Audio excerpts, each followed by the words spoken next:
Did the wildest sci-fi films of the 1970s secretly teach audiences how to distrust the future? After Midnight, these movies were not just entertainment. They felt like warnings smuggled through neon, paranoia, and rebellion. From violent dystopias to alien nightmares and surreal cult rituals, these films turned late-night theaters into underground laboratories of fear, freedom, and forbidden imagination. But one film pushed that culture further than anyone expected. Number 18. Beneath the Planet of the Apes, 1970. The strangest sequel in the Apes saga did not expand the world. It dragged the audience underground and showed them a nightmare wearing a human face. Beneath the Planet of the Apes begins like a survival adventure, but slowly mutates into something far more disturbing.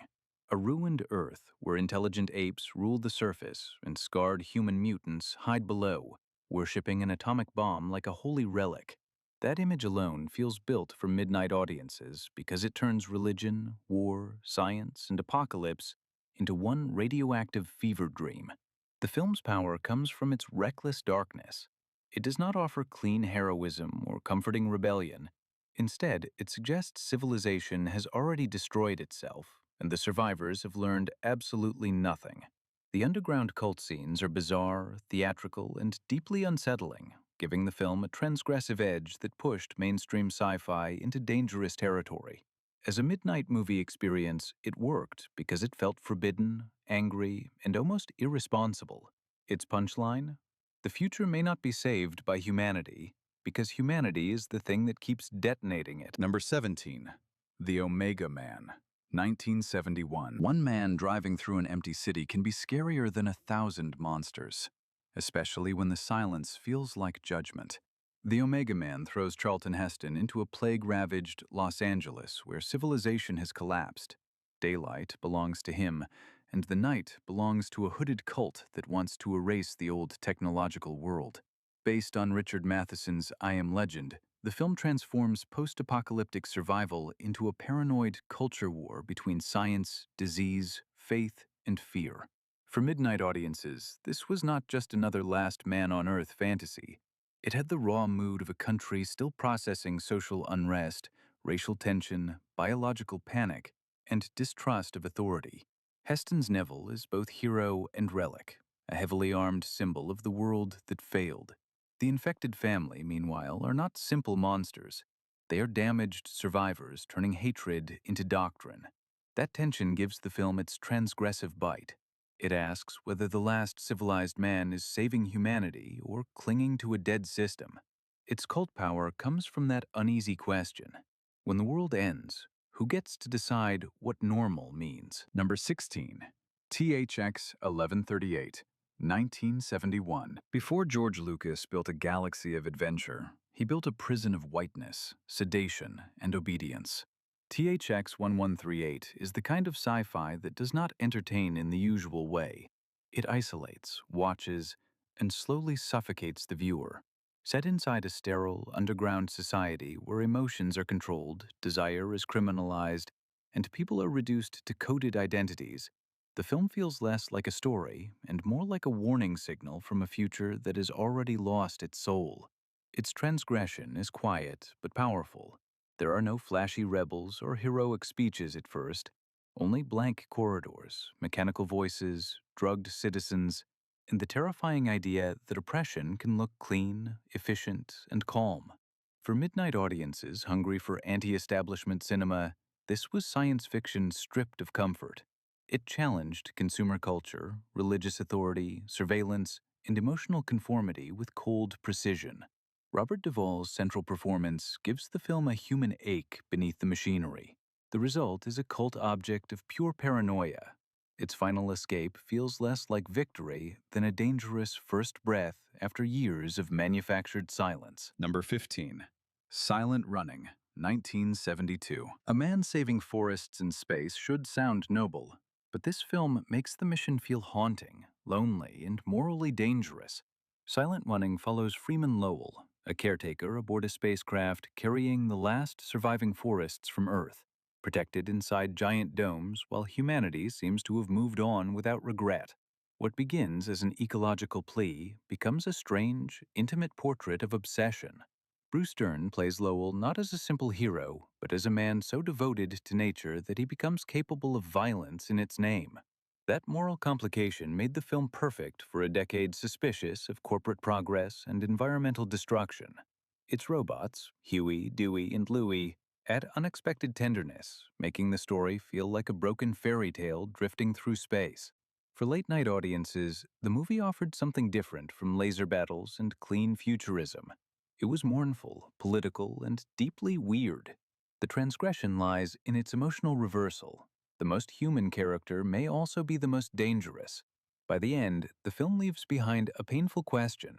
If Earth loses its soul, who becomes extreme enough to protect what remains? Number 14. Westworld, 1973. The vacation fantasy turns murderous the moment the machine stops playing servant. Westworld begins with a brilliant commercial idea. A luxury theme park where rich guests can live out violent fantasies in worlds populated by lifelike robots. But beneath that sleek entertainment concept is one of 70s sci-fi's most prophetic fears. Technology designed for pleasure can become a predator when human arrogance loses control. Michael Crichton's story works because it does not need a distant apocalypse. The nightmare begins inside leisure, capitalism, and customer satisfaction. Yul Brynner's gunslinger android becomes an unforgettable image of mechanical vengeance, calm and unstoppable, stalking humans who thought artificial life existed only for their amusement.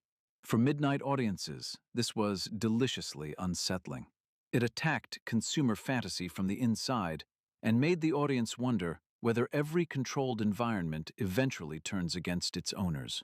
The film also helped shape the killer machine idea that would dominate later sci-fi thrillers. Its transgressive edge comes from the pleasure of seeing the system punish the people who paid to exploit it. In Westworld, the future does not rebel because it hates humanity. It rebels because humanity taught it cruelty first. Number 13. Soylent Green, 1973. The most terrifying secret in this film is not hidden in space. It is packaged, processed, and sold to hungry people. Soylent Green turns overpopulation, pollution, corporate power, and food scarcity into one of the bleakest dystopian visions of the decade. Charlton Heston plays a detective moving through a suffocating future where the air feels dirty, the streets are packed, real food is a luxury, and human life has been reduced to crowd control. What makes the film so powerful for midnight audiences is its mixture of pulp mystery and political dread. It feels like a detective story wandering through the corpse of a civilization. Edward G. Robinson's final screen performance adds heartbreaking weight, especially in scenes that remember the natural world as something beautiful and lost. The famous revelation became a pop culture shock line, but the film's deeper horror is slower and more painful. Capitalism has survived the end of dignity. Its transgression comes from suggesting that the system will not collapse from disaster. It will simply rebrand disaster as product. That is why the film still bites. Its warning is not subtle, but it is unforgettable. Number 12. Fantastic Planet, 1973. This is not a movie you simply watch.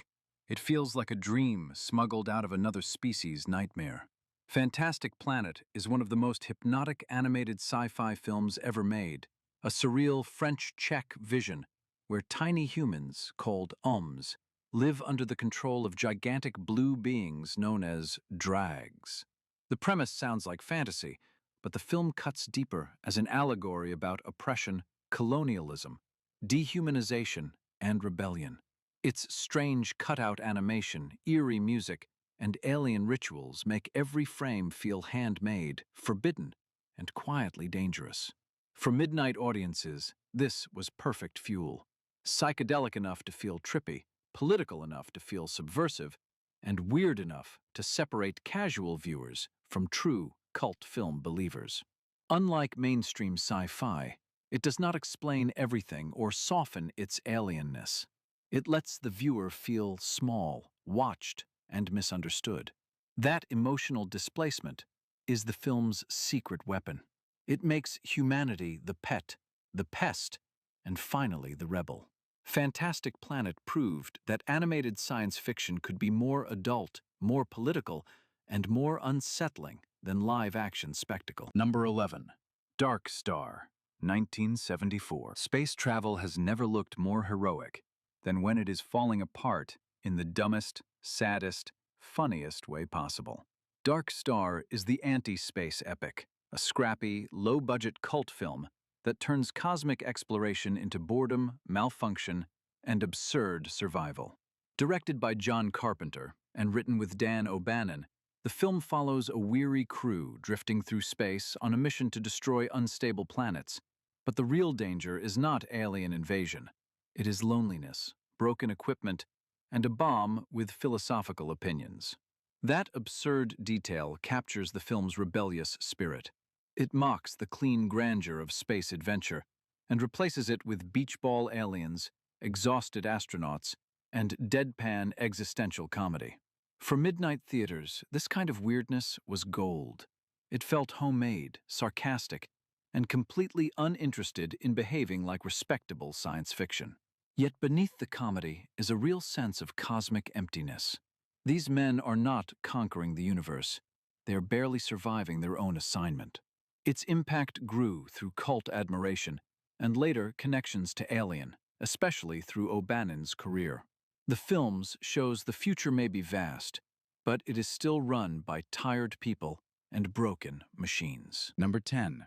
Phase 4, 1974. The ants do not scream, threaten, or explain themselves, and that is exactly why they become terrifying.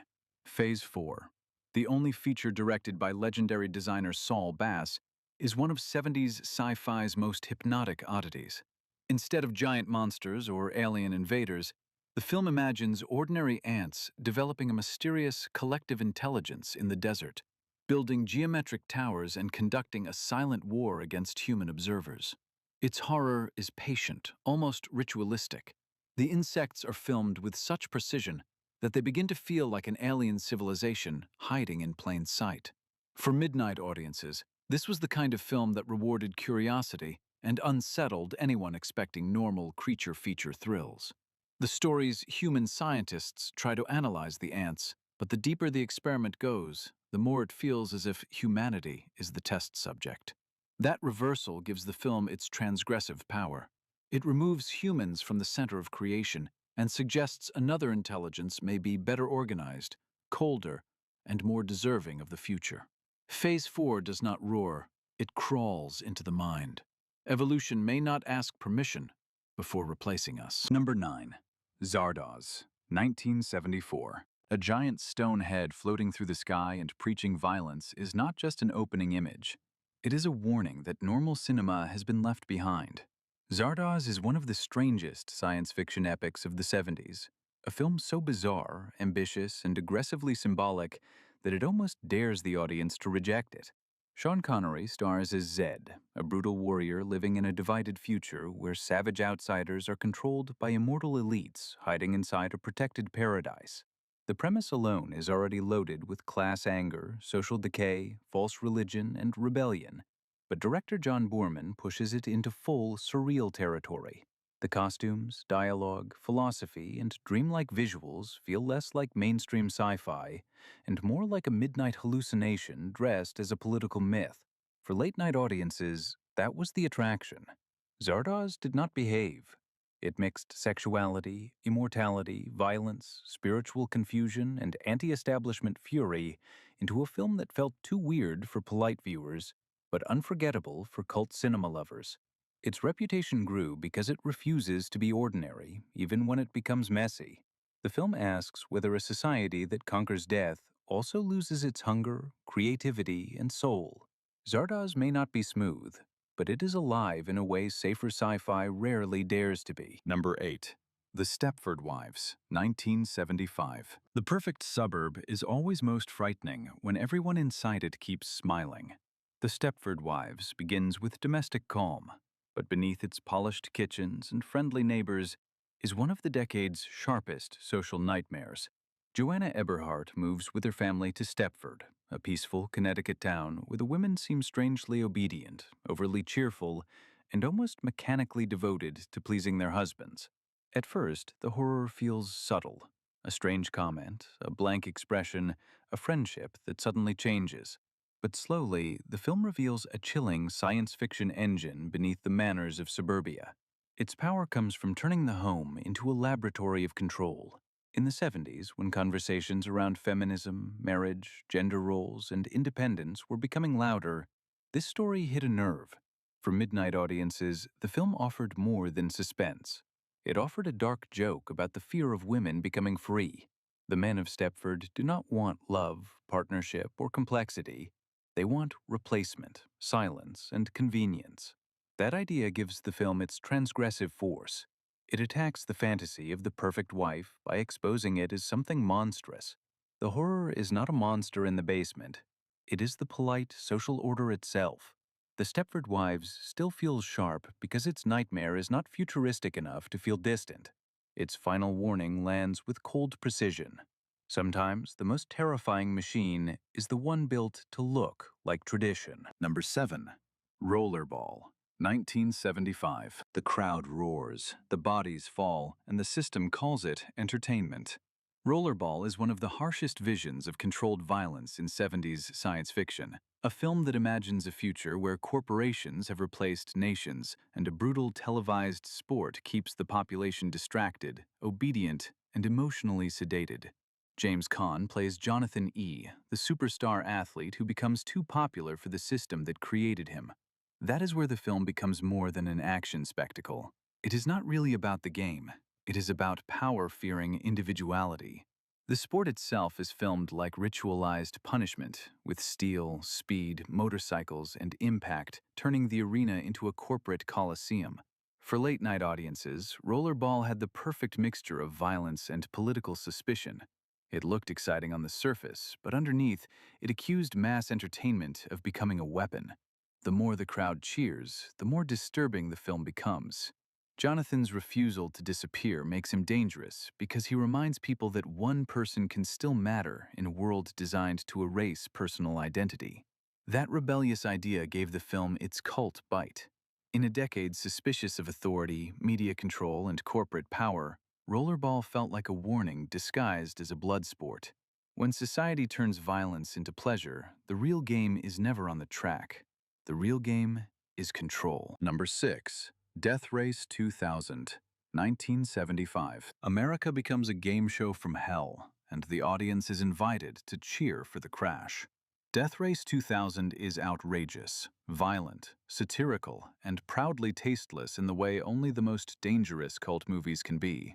Produced by Roger Corman, the film imagines a dystopian future where drivers race across the country and score points by killing pedestrians, turning national entertainment into a public ritual of cruelty. What makes it more than exploitation is the sharpness of its satire. The film mocks celebrity culture, government propaganda, media spectacle, and the public appetite for violence with a grin that feels both ridiculous and uncomfortable. David Carradine's masked Frankenstein becomes a strange anti-hero, while Sylvester Stallone's Machine Gun Joe brings cartoonish aggression to a world already addicted to chaos. For midnight audiences, this was pure, rebellious fuel. It was fast, rude, political, and funny in a way respectable cinema would never allow. The film's low-budget energy actually helps it, because it feels like contraband, something passed between viewers who wanted their sci-fi with dirt under its nails. Beneath the crashes and dark humor is a savage question. What happens when a society becomes so numb that death is just another rating boost? Death Race 2000 transformed bad taste into political comedy. This is not a film about the future losing its morals. It is about a future that discovered morals were terrible for television. Number 5. A Boy and His Dog, 1975. The end of the world rarely looks heroic when survival has turned everyone into a liar, scavenger, or predator. A Boy and His Dog is one of the bleakest and most cynical post-apocalyptic films of the 70s, built around a wandering young man named Vic and his telepathic dog Blood as they move through a ruined wasteland searching for food, shelter, and advantage. The film's strange humor is what makes it so unsettling. It does not present the apocalypse as noble rebellion or tragic adventure. It presents it as ugly, selfish, absurd, and morally broken. Based on Harlan Ellison's work, the story moves from the surface wasteland into an underground society that looks clean and old-fashioned, but hides its own disturbing control systems. That contrast gives the film its midnight power. Everything that appears civilized may be rotten, and everything savage may simply be honest about what it is. For late-night viewers, this was transgressive sci-fi with a nasty grin. Cynical, provocative, and impossible to confuse with polished Hollywood fantasy. Its ending became one of the most controversial in cult science fiction, not because it is graphic, but because its dark joke lands with a cruel kind of finality. The film forces the audience to sit with a world where loyalty, desire, survival, and morality no longer fit together cleanly. A Boy and His Dog does not comfort anyone. After civilization collapses, the most shocking thing left may be how quickly people adapt to becoming worse. Number 4. The Man Who Fell to Earth, 1976. The alien does not arrive with weapons. He arrives with sadness, money, and eyes that look like they have already seen the ending. The Man Who Fell to Earth is one of the most hypnotic and emotionally strange sci-fi films of the 70s, using David Bowie's otherworldly screen presence to tell a story about isolation, addiction, capitalism, and spiritual exhaustion. Bowie plays Thomas Jerome Newton, an alien who comes to Earth seeking a way to save his dying planet, but instead becomes trapped inside wealth, corporate systems, media obsession, and human weakness. Nicholas Roeg directs the film like a fractured dream, cutting time and memory into something slippery and disorienting. For midnight audiences, this was not sci-fi as adventure.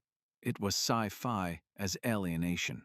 The film's transgressive power comes from how deeply it refuses normal genre pleasure. It is sensual, sad, elliptical, and haunted by the idea that Earth does not need to destroy outsiders with weapons. It can destroy them with comfort, fame, distraction, and profit. Bowie's performance gives the film its cult aura because he does not seem to be pretending to be alien. He seems like someone cinema briefly captured from another frequency. The result is a movie that feels beautiful and poisoned at the same time. Its impact lies in making science fiction intensely personal and deeply decadent. Number 3. Alien, 1979. Space was supposed to be the final frontier, but this film turned it into a locked room where something wet, silent, and hungry was breathing in the dark. Alien changed science fiction by dragging it into the body horror nightmare and refusing to let the audience feel safe again. Ridley Scott's film follows the crew of the Nostromo, an industrial ship far from home, where a distress signal leads them to an ancient alien vessel and an organism that turns human biology into a weapon. What made the film so shocking was not just the creature, but the atmosphere around it. The ship feels used, greasy, corporate, and exhausted, more like a workplace than a heroic spacecraft. H.R. Giger's design gave the alien a disturbing elegance, blending machinery, nightmare, and anatomy into something that felt almost forbidden to look at. For midnight audiences, Alien was a perfect collision of haunted house horror, deep space dread, and adult science fiction. It made the future feel unsafe, not because of war or politics alone, but because the unknown could enter the most intimate spaces of the human body. Sigourney Weaver's Ripley became a defining survival figure, not through spectacle, but through intelligence, caution, and nerve. The film also sharpened distrust of corporations, especially through the cold priorities behind the mission. Alien did not simply introduce a monster. It proved that in space, fear could become physical, industrial, and terrifyingly beautiful. Number 2. Eraserhead, 1977. This is the kind of film that feels less projected on a screen than discovered in a nightmare you were never supposed to remember. Eraserhead is not traditional science fiction, but its industrial landscape, mutated domestic anxiety, strange biology, and broken reality make it one of the most powerful midnight movie experiences of the 70s. David Lynch created a black and white world of hissing pipes, empty rooms, nervous silence, and unbearable dread, following Henry Spencer as he faces fatherhood, isolation, and a mysterious infant that looks like a living symbol of fear itself. The film became legendary because it did not explain its terror. It forced viewers to feel it. For late-night audiences, that made it almost ritualistic. You did not just watch Eraserhead, you survived its atmosphere with everyone else in the theater. Its transgression comes from attacking comfort at the deepest level. Family, sex, parenthood, dreams, food, sound, and the human body all become strange and unstable. Unlike mainstream sci-fi, it does not build a future world with rules. It creates an emotional machine that traps the viewer inside anxiety. That is why it became a cornerstone of midnight culture. It rewarded the brave, confused the casual, and gave cult audiences something they could debate forever. Eraserhead transformed weirdness into a shared underground language, proving that a film did not need to be understood to be unforgettable. Number 1. The Rocky Horror Picture Show, 1975. A castle, a storm, a forbidden laboratory, and a room full of strangers shouting back at the screen turned this film into something bigger than cinema. The Rocky Horror Picture Show is the ultimate 70s midnight movie phenomenon because it did not merely attract cult audiences, it taught them how to participate. On the surface, it is a wild, musical, sci-fi horror comedy about Brad and Janet, a clean-cut couple who stumble into the bizarre world of Dr. Frankenfurter, a glamorous scientist with a taste for creation, performance, and absolute theatrical excess. But beneath the camp, songs, and outrageous costumes is a full rebellion against repression, conformity, and polite identity. The film mixes Frankenstein mythology, alien weirdness, glam rock, sexual liberation, and monster movie parody into a spectacle that felt dangerous, hilarious, and liberating after midnight. Its initial release did not look like an obvious cultural earthquake, but late-night screenings changed everything. Audiences returned again and again, dressing up, shouting lines, throwing props, and turning the theater into a living ritual. That interactive energy made Rocky Horror the crown jewel of midnight culture. It blurred the line between movie and event, performer and viewer, outsider and community. For rebellious audiences, it offered permission to be strange in public. Its transgressive force was not just on screen, it happened in the seats. The Rocky Horror Picture Show did not simply transform midnight movies. It proved that the right film, shown at the right hour, could turn misfits into a movement. After midnight, these films did more than entertain. They rewired what sci-fi could feel like. They made theaters darker, audiences louder, and the future look dangerous, seductive, and strange. From dystopian warnings to cult rituals, each movie left a scar on genre history. So tell us, which one still feels too wild for normal cinema today?